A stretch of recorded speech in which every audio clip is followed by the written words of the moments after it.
Well, friends, I am Professor N.S. Shamaprasad. We are going to discuss the ordinance making power of the Indian President.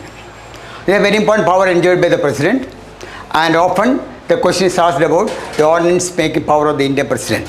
You must remember Article 123. Article 123 empowers the President of India to issue ordinance, and Article 213 empowers the governors to issue ordinances. അപ്പോൾ ഓർത്തിരിക്കുക, India president മാത്രമല്ല ordinance പുറപ്പെടുവിക്കാൻ അവകാശം, ഗവർണർമാർക്കുമുണ്ട്.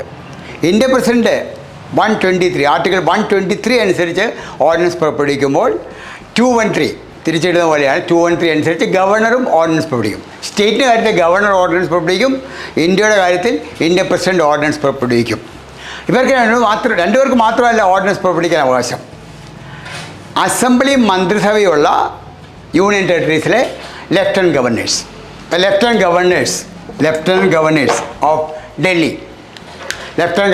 Of Delhi, Jammu Kashmir and Pondicherry, they also have the power to issue ordinance. മന്ത്രിസഭയും അസംബ്ലിയുള്ള union ടെറിട്ടറിയിലെ lieutenant ഗവർണർമാർക്കും ഈ ഓർഡിനൻസ് പുറപ്പെടുവിക്കാം. പക്ഷേ ഒരു വ്യത്യാസം, ഗവർണർമാർക്ക് സ്വന്തമായിട്ട് മന്ത്രിസഭ പറയുന്നതനുസരിച്ച് ഓർഡിനൻസ് പുറപ്പെടുവിക്കാം. പക്ഷേ ലെഫ്റ്റനൻറ്റ് ഗവർണർമാർക്ക് പ്രസിഡൻറ്റ് പെർമിഷനോടെ മാത്രമേ ഓർഡിനൻസ് പുറപ്പെടുവിക്കാൻ പറ്റൂ. വിഡ്രോ ചെയ്യണമെങ്കിലും പ്രസിഡൻറ്റ് പെർമിഷൻ വേണം. പക്ഷേ ഗവർണർക്ക് അതിൻ്റെ ആവശ്യമില്ല. ഗവർണർക്ക് സ്വതന്ത്രമായിട്ട് അത് ചെയ്യാനുള്ള അവകാശമുണ്ട്. അപ്പോൾ നമ്മളിപ്പോൾ ഡിസ്കസ് ചെയ്യുന്നത് Indian president ordinance making power under article 123. ഇപ്പോൾ ഓർഡിനൻസ് പറഞ്ഞാൽ എന്താണ്? Ordinance is a law. It is as good as a law. ഒരു നിയമം തന്നെയാണ് ഓർഡിനൻസ്.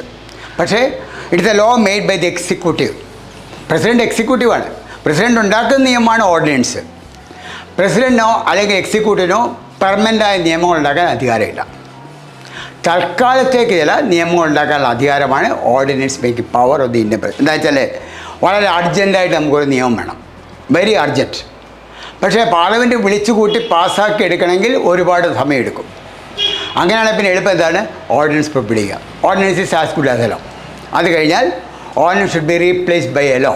അത് പിന്നെ ബില്ലായിട്ട് അവതരിപ്പിച്ച് ഓർഡിനൻസ് പകരമാണ് നിയമം ഉണ്ടാക്കണം. അപ്പോൾ ഒരു ടെമ്പററി പീരീഡിൽ മാത്രമേ ഈ ഓർഡിനൻസ് വാലിഡ് ആയിരിക്കത്തുള്ളൂ. അപ്പോൾ എക്സിക്യൂട്ടീവിനുള്ള ഈ അധികാരം ഒരു ലിമിറ്റഡ് പീരീഡിലേക്കാണ്. There is an urgent need of a law, then only president can issue an ordinance. And you must see, ordinance making പവറിൽ ഓർത്തിരിക്കേണ്ടത് ചില കണ്ടീഷൻസ് ഉണ്ട്. ഒന്ന്, കോൺസ്റ്റിറ്റ്യൂഷൻ അമെൻമെൻറ്റ് ബിൽ ഓർഡിനൻസായിട്ട് പറ്റത്തില്ല. ഭരണഘടന ഭേദഗതി ഒന്നും ഓർഡിനൻസ് കൂടെ പുറപ്പെടുവിക്കാൻ പറ്റില്ല. മണി ബിൽ അല്ലെ ബഡ്ജറ്റ് ഒന്നും ഓർഡിനൻസ് കൂടെ പുറപ്പെടുവിക്കാൻ പറ്റില്ല. പിന്നെ എന്താണ് ordinance? Ordinary law. Parliament ordinary law ഉണ്ടാക്കാൻ എന്തെല്ലാം അവകാശമുണ്ടോ അതെല്ലാം ഓർഡിനൻസിന് ഉപയോഗിക്കാം. പാർലമെൻറ്റ് സാധാരണ നിയമം ഉണ്ടാക്കുന്നത് കൺകറൻറ്റ് ലിസ്റ്റ്, യൂണിയൻ ലിസ്റ്റ് എന്നാണ്. ഇതിൽ ഏതിൽ വേണമെങ്കിലും നിയമം ഉണ്ടാക്കാൻ പാർലമെൻറ്റിന് അധികാരമുണ്ട്. ഓർഡിനറി ലോസ് ഉണ്ടാക്കാനുള്ള അധികാരം ഇവിടെ ഓർഡിനൻസ് ഉണ്ടാക്കുന്നതിന് ഉപയോഗിക്കാം. അപ്പോൾ ഓർഡിനൻസിൻ്റെ പ്രത്യേകത, പ്രസിഡൻ്റാണ് ഇഷ്യൂ ചെയ്തത്, അതിന് അർജൻറ്റ് നീഡ് ഉണ്ടായിരിക്കണം. മന്ത്രിസഭ തീരുമാനിക്കുന്നു, നമുക്ക് വെയിറ്റ് ചെയ്യാൻ പറ്റത്തില്ല. ബില്ലുണ്ടാക്കി നിയമം ഉണ്ടാക്കാൻ വെയിറ്റ് ചെയ്യാൻ പറ്റത്തില്ല. Urgent need of a law is there. അപ്പോൾ മന്ത്രിസഭ തീരുമാനിക്കുന്നു ഓർഡിനൻസ് പുറപ്പെടുവിക്കാം. ഓർഡിനൻസ് ഉണ്ടാക്കുന്നു, പ്രസിഡന്റ് അയച്ചു കൊടുക്കുന്നു, പ്രസിഡന്റ് ഒപ്പിടുന്നു, അതോടെ ആ ഓർഡിനൻസ് വാലിഡ് ആകുന്നു. അതുപോലെ നടപ്പിലാക്കാം. അപ്പോൾ ordinance and there is an urgent need, ordinance can be issued. Ordinance is as good as a law. അതുകൊണ്ട് എന്താണ്, നിയമം കോടതി ചലഞ്ച് ചെയ്യുന്ന പോലെ ഓർഡിനൻസും ചലഞ്ച് ചെയ്യാം. Ordinance can also be challenge in the court. മൂന്നാമത്തേത്, ordinance can be of retrospective effect. നമുക്ക് ലോ റിട്രോസ്പെക്റ്റീവ് എഫക്റ്റ് ഉണ്ടാക്കാം. ക്രിമിനൽ ലോ ഒഴിച്ച് ബാക്കിയെല്ലാം നമുക്ക് റിട്രോസ്പെക്റ്റീവ് എഫക്റ്റ് അനുസരിച്ച് ഉണ്ടാക്കി ലോ ഉണ്ടാക്കാം. അതുപോലെ ഓർഡിനൻസിലും റിട്രോസ്പെക്റ്റീവ് എഫക്റ്റ് കൊടുക്കാം. റിട്രോ ആക്റ്റീവ് എന്ന് പറയും. റിട്രോസ്പെക്റ്റീവ് എഫക്റ്റോടെ ഓർഡിനൻസ് പുറപ്പെടുവിക്കാം. ഓർഡിനൻസ് വിഡ്രോ ചെയ്യുകയും ചെയ്യാം. എപ്പോൾ വേണമെങ്കിലും പ്രസിഡന്റ് ഈ ഓർഡിനൻസ് വിഡ്രോ ചെയ്യുകയും ചെയ്യാം. ഇനി എപ്പോഴാണ് ഓർഡിനൻസ് പുറപ്പെടുവിക്കുന്നത്? നേരത്തെ പറഞ്ഞ അർജൻറ്റ് നീഡുണ്ട്. രണ്ടാമത് ഓർഡിനൻസ് പുറപ്പെടുവിക്കുന്നത് when the parliament is in recess. Parliament കൂടാത്ത സമയത്ത് മാത്രമേ ഓർഡിനൻസ് പുറപ്പെടുവിക്കാൻ പറ്റുള്ളൂ. അപ്പോൾ ഇന്ന് പാർലമെൻറ്റ് കൂടിയിരിക്കുകയാണെന്നിരിക്കട്ടെ, ഇന്ന് ഓർഡിനൻസ് പുറപ്പെടുവിക്കാൻ പറ്റത്തില്ല. എന്ന് പറഞ്ഞാൽ പാർലമെൻറ്റ് ഉണ്ടെങ്കിൽ പിന്നെ നിയമം ഉണ്ടായിക്കൂടെ? പിന്നെ എന്തിനാണ് ഓർഡിനൻസ്? പാർലമെൻറ്റ് റിസസ്സിലാകാമെന്ന് പറയും. ഇൻ റിസസ് എന്ന് പറഞ്ഞാൽ പാർലമെൻറ്റ് കൂടാതിരിക്കുന്ന സമയം. അപ്പോൾ എപ്പോഴും പാർലമെൻറ്റ് ഇല്ലല്ലോ, ഇടയ്ക്കിടയ്ക്ക് പാർലമെൻറ്റ് സമ്മേളനം ഇല്ലാതാവും. ആ സമ്മേളനം ഇല്ലാത്ത കാലത്ത് മാത്രമേ ഓർഡിനൻസ് പുറപ്പെടുവിക്കാൻ പറ്റുള്ളൂ.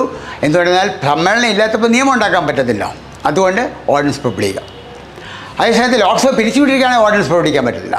പാർലമെൻറ്റ് കൂടുന്നില്ല, പക്ഷേ ഉണ്ട് എങ്കിൽ മാത്രമേ ഓർഡിനൻസ് പുറപ്പെടുവിക്കാൻ പറ്റും. അത് ഓർത്തിരിക്കണം. ഇനി രണ്ടാമത് വേറെ ക്വസ്റ്റ്യൻ ചോദിക്കും. 2 സെഷനും 2 ഹൗസും ഒരുപോലെ കൂടണമെന്നില്ല. ചിലപ്പോൾ ഇന്ന് രാജ്യസഭ തീർന്ന് നാളെ ലോക്സഭ, നാളെ മറ്റന്നാൾ ഉണ്ടെന്നിരിക്കട്ടെ. ഒരു സഭ മാത്രമേ ഉള്ളെങ്കിൽ ഓർഡിനൻസ് പുറപ്പെടുവിക്കാൻ പറ്റുമോ? ഒരു സഭ കൂടുന്നുള്ളതിൽ ഓർഡിനൻസ് പുറപ്പെടുവിക്കാം. എന്താ വെച്ചാൽ ഒരു സഭ കൊണ്ട് നമുക്ക് നിയമം ഉണ്ടാക്കാൻ പറ്റത്തില്ല. അപ്പോൾ 2 സഭയും കൂടിക്കൊണ്ടിരിക്കുമ്പോൾ ഓർഡിനൻസ് പുറപ്പെടുവിക്കാൻ പാടില്ല. അല്ലാത്തപ്പം ഓർഡിനൻസ് പുറപ്പെടുവിക്കാം.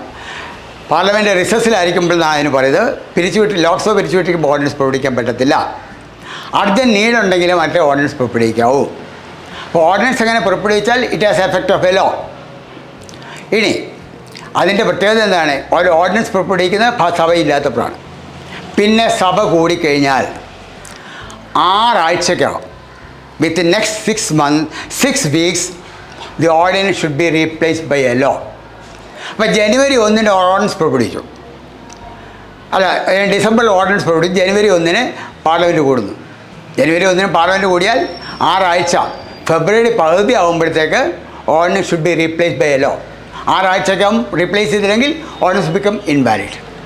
അപ്പം ഓർഡിനൻസ് ഇല്ലാതാകുന്ന കുറ്റമാണ്, പ്രശ്നമാവും. അതുകൊണ്ട് കഴിയുന്നതും 6 ആഴ്ചക്കകം ഓർഡിനൻസ് നിയമമാക്കി മാറ്റണം. ഇനി എന്തെങ്കിലും കാരണത്താൽ ഓർഡിനൻസ് റീപ്ലേസ് ചെയ്യാൻ പറ്റിയില്ലെങ്കിൽ റീപ്രൊമുഗേറ്റ് ചെയ്യാം. സഭ നിർത്തിവെച്ചിട്ട് സഭയില്ലാത്തതുകൊണ്ട് ഞങ്ങൾ റീപ്രൊമുഗേറ്റ് ചെയ്തു, വീണ്ടും റീപ്രൊമുഗേറ്റ് ചെയ്ത് ഇങ്ങനെ പോകാം. പക്ഷേ ഈ അടുത്ത കാലത്തായിട്ട് സുപ്രീം കോടതി പറയുന്നുണ്ട് അനാവശ്യമായിട്ട് ഓർഡിനൻസ് പുറപ്പെടുവിക്കാൻ അനുവദിക്കത്തില്ല.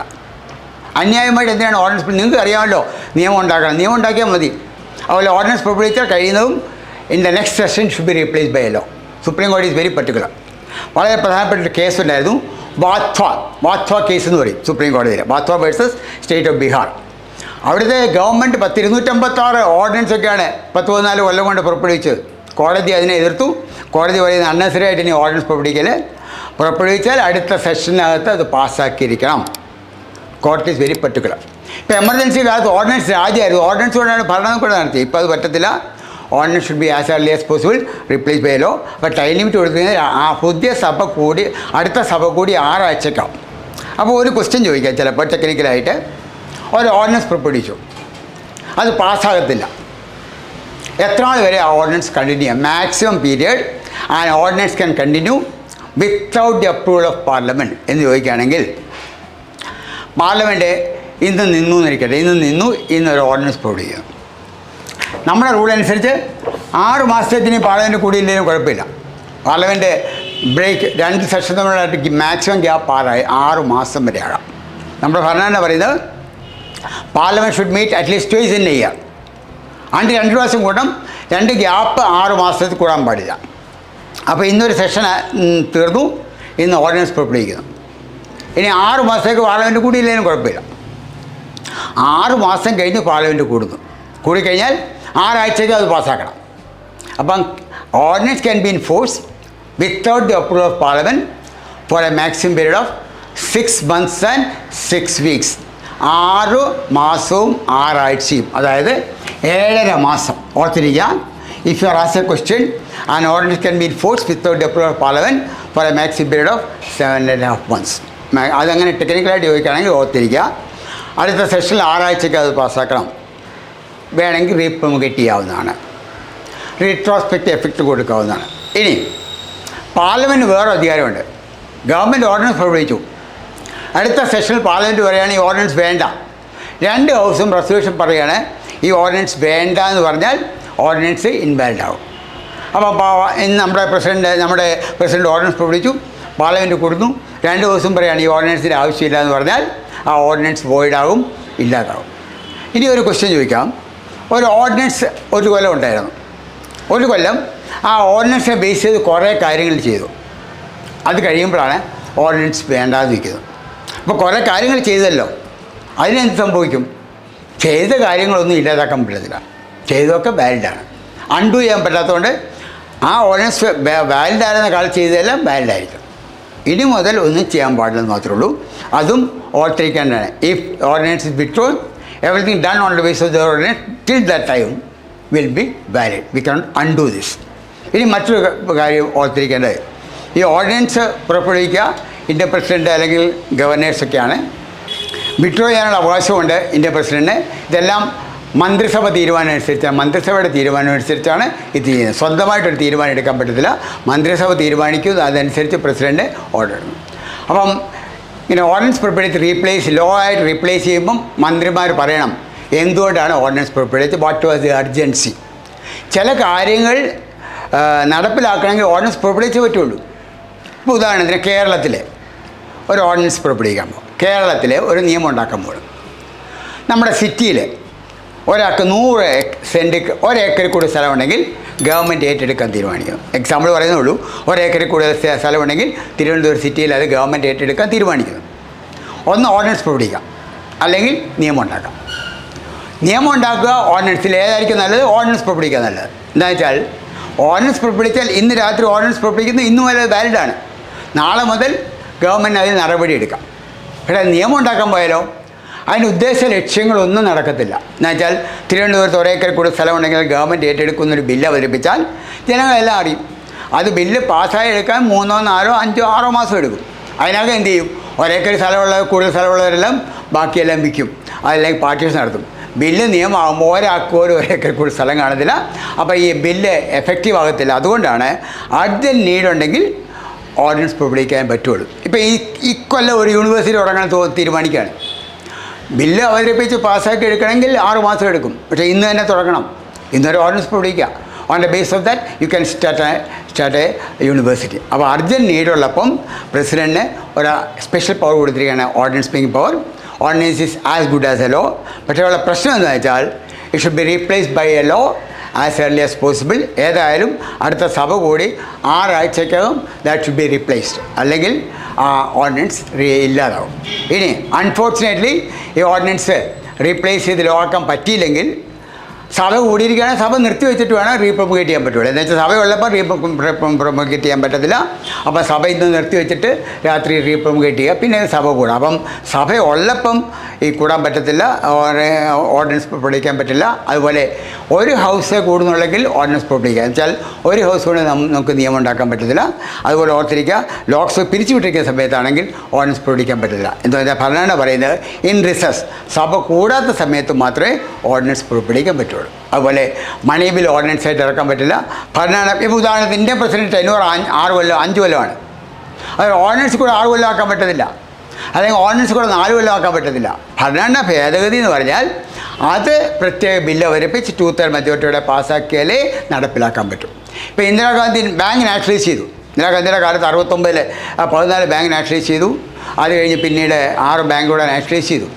ബാങ്ക് നാഷണലൈസ് ചെയ്യുമ്പോൾ എന്ത് ചെയ്യും? ഓർഡിനൻസ് പുറപ്പെടുവിക്കും. ഇപ്പോൾ നമുക്കറിയാം സിൻഡിക്കേറ്റ് ബാങ്ക്, കാനറ ബാങ്ക് ഒക്കെ നാഷണലൈസ് ചെയ്തതാണ്. അതിന് ഓർഡിനൻസ് പുറപ്പെടുവിക്കാൻ കാരണം ഓർഡിനൻസ് പുറപ്പെടുവിച്ചില്ലെങ്കിൽ ഇതെല്ലാം പ്രൈവറ്റ് ബാങ്കല്ലേ, അവർക്കറിയാം ബില്ല് അവതരിപ്പിച്ച് പാസ്സാകുമ്പോൾ അവർക്കറിയാം ബില്ല് പാസ്സായി കഴിയുമ്പോൾ ഇവരുടെ അധികാരം പോകും. അവർ ആ സമയത്ത് ഇഷ്ടംപോലെ ആളുകളെ അപ്പോയിൻറ്റ് ചെയ്യും, ഇഷ്ടംപോലെ ലോൺ കൊടുക്കും. അവസാനം ഗവൺമെൻറ് ഏറ്റെടുക്കുമ്പം ഗവൺമെൻറ് ഭയങ്കര ലയബിലിറ്റിയാണ്. അപ്പോൾ അങ്ങനെയൊക്കെ വരുമ്പം ഓർഡിനൻസ് പാതിരാതിക്ക് പുറപ്പെടുവിക്കും. നാളെ മുതൽ എന്ത് ചെയ്താലും ഇൻവാലിഡ്, അനാവശ്യമായിട്ട് നിയമപ്രകാരം എന്ത് ചെയ്താലും ഇൻവാലിഡ് ആകും. അങ്ങനെ ഒരു സ്പെഷ്യൽ പവറാണ് ഈ ഓർഡിനൻസ് മേക്കിംഗ് പവർ ഈ ഗവൺമെൻറ് കൊടുത്തിരിക്കുന്നത്. മിക്കവാറും രാജ്യങ്ങളിൽ ഈ ഓർഡിനൻസ് മേക്കിംഗ് പവറൊന്നുമില്ല. പക്ഷേ നമ്മുടെ രാജ്യത്ത് ഇങ്ങനൊരു പവർ ഇന്ത്യൻ പ്രസിഡന്റ് ഗവർണർക്കും ഓർത്തിരിക്കുക. ലെഫ്റ്റനൻറ്റ് ഗവർണർ 3 യൂണിയൻ ടെറിട്ടറിയിലെ ലെഫ്റ്റനൻറ്റ് ഗവർണർമാർക്കും, അതായത് മന്ത്രിസഭ അസംബ്ലിയുള്ള യൂണിയൻ ടെറിട്ടറീസിലെ ലെഫ്റ്റനൻറ്റ് ഗവർണർക്കും ഓർഡിനൻസ് പുറപ്പെടുവിക്കാം. പക്ഷേ അവർ ഓർഡിനൻസ് പുറപ്പെടുവിക്കണമെങ്കിൽ പ്രസിഡൻ്റെ പ്രയർ പെർമിഷൻ വേണം, വിഡ്രോ ചെയ്യണമെങ്കിലും പ്രയർ പെർമിഷൻ വേണം. ഇത്രയും കാര്യങ്ങളാണ് ഓർഡിനൻസിനെക്കുറിച്ച് ഓർത്തിരിക്കേണ്ടത്. Hope it is clear.